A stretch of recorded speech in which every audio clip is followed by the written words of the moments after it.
मुख्य न्यायाधीश ने इस देश की सरकार को डराने का काम किया और आज उनके फैसले पूरे देश की पूंजी की ताकत की नींव को हिलाना शुरू कर दिया। इलेक्टोरल बॉन्ड छोटा मोटा घोटाला नहीं है। आप मोदी और शाह का भाषण सुनिए, जहां भी बोलते हैं खूब भ्रष्टाचार की बात करते हैं। हमने तो पहले भी कहा कि चोर बोले जोर से, ये नारा है। और जितना आदमी चोरी चोरी करता है, आप समझ लीजिए कि सबसे बड़ा चोर वही है। हम लोग तो ये जानते ही थे कि इतना अकूत पैसा कहां से आ रहा है। बिहार में 7 विधायकों को खरीद लिया गया। चर्चा तो है कि 10-10 करोड़ रुपए दिए गए। हिसाब मिलाइएगा तो 70 करोड़ रुपए होते हैं। कहां से आते हैं भाई 70 करोड़ रुपए? किसके पास है और कहां से आते हैं? इसी तरीके से हिमाचल में खरीद लिया गया, इसी तरीके से मध्य प्रदेश में खरीदा गया और महाराष्ट्र में तो 2-2 पार्टियों को ही खरीद लिया गया। ये हजारों करोड़ रुपए, ये तो आम आदमी को अब पता चला कि ये पैसे कहां से आ रहे थे। हमें तो पहले से पता था और हम बताते भी थे, लेकिन अब आम आदमी को ये पता चल रहा है कि ये पैसे जिसके बल पर तमाम विधायकों, सांसदों और सरकारों को खरीद करके अपना राज्य स्थापित किया जा रहा था, दरअसल ये पैसा लूट का पैसा है, ये पैसा ब्लैक मनी का पैसा है। आप लोगों को मैं कुछ याद दिलाना चाहता हूं। थोड़ा पहले चलिए, जब मोदी जी आए थे तो मोदी जी ने क्या कहा था? इस देश से काला धन हम खत्म कर देंगे। हमें क्या पता था कि काला धन कोई ऐसे खत्म करता है। इन्होंने काला धन का नाम में से काला हटा करके चुनावी चंदा रख दिया। अब वो चुनावी चंदा हो गया, वो काला धन नहीं रहा। ये काला धन नहीं है तो क्या है?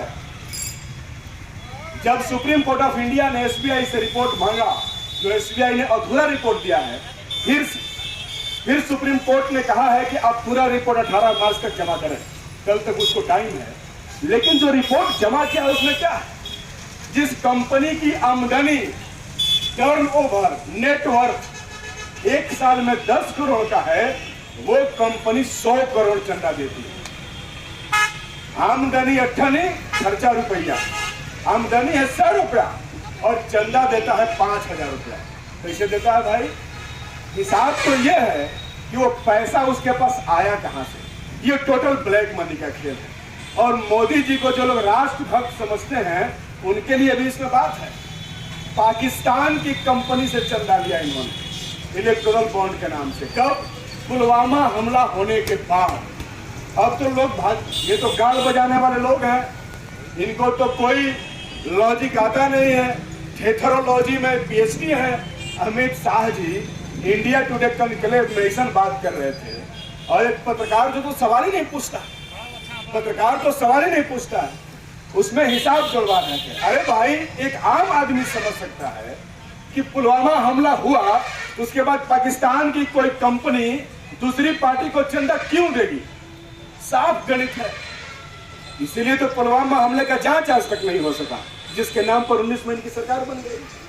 बीफ कटर वाली कंपनी, ये गो भक्त अगर सुन रहे हो, बीफ कटर वाली कंपनी से भाजपा वालों ने चंदा लिया, भयानक चंदा। ये हल्ला किए बीफ कंपनी को बंद कर देंगे, बीफ कंपनी को बंद कर देंगे।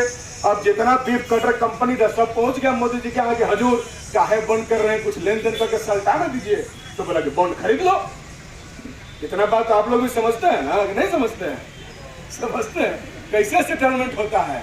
ये अभी बोल रहे थे ये गडकरी साहब, हालांकि जब गडकरी साहब भाजपा के अध्यक्ष थे तो इन पर फर्जी कंपनी बनाने का आरोप लगा था। आप लोग भूलिए मत, भारत की जनता की इसी बीमारी का इस्तेमाल करता है। भारत की जनता बहुत भावुक होती है और बहुत जल्दी नेताओं को माफ कर देती है। इसलिए भावनाओं से बाहर निकलिए और कुछ चीजों को दिमाग में फिक्स कर लीजिए। नितिन गडकरी जी, उनको मीडिया ने ऐसा प्रचार किया, इतना सड़क बनाने वाला आदमी, अरे सड़कें बनाने वाला आदमी है और टोल टैक्स के नाम पर करोड़ों रुपए जनता से लूटने वाला आदमी है। ये कहने में शर्म आ रहा है क्या? ये किसी ने नहीं कहा। कौन ऐसा सड़क है? जाइए बनारस, जाइए लखनऊ। हम तो आज तक लखनऊ नहीं गए। लेकिन जाइए, जो भी लखनऊ जाता है यहाँ से बक्सर से, लोग 4 घंटा लगा। और तेल के अलावा रुपया कितना लग गया बाबू? तेल के अलावा इतना रुपया लगता है आजकल। यहाँ पे टोल टैक्स लग गया, रोड कंपनी का नहीं है, कोई और के पास रोड नहीं बना है, और टोल टैक्स 2 भर दीजिए। तो ये तमाशा, ये तो किसी ने नहीं कहा कि टोल टैक्स वसूलने वाला मंत्री है, लेकिन उनका उसी समय गड़बड़ी में नाम आया, उसके बाद उनको अध्यक्ष पद से हटा दिया गया था। अब ये मेघा इंजीनियरिंग इंफ्राटेक के बारे में उनका एक बयान वायरल हो रहा है। वो कह रहे हैं कि इतना बड़ा 11,000 करोड़ रुपए का कोई टेंडर था, इतना बड़ा टेंडर आज तक भारतीय कंपनी ने नहीं लिया था। लेकिन देखिए, हमने जो राष्ट्र निर्माण किया, इसमें मेघा इंजीनियरिंग ने पहली बार टेंडर हासिल किया। और बॉन्ड में तो बात साफ हो गया कि मेघा इंजीनियरिंग ने कितना पैसा बॉन्ड में पैसा दिया है। तो आप बताइए कि जो मोदी ये शाह जी गलतफहमी कर रहे हैं, मेघा इंजीनियरिंग को टेंडर दिया नितिन गडकरी ने, तो मेघा इंजीनियर चंदा किसको देगा? कांग्रेस को देगा जी। हैं? कई 100 करोड़ रुपया लेके साफ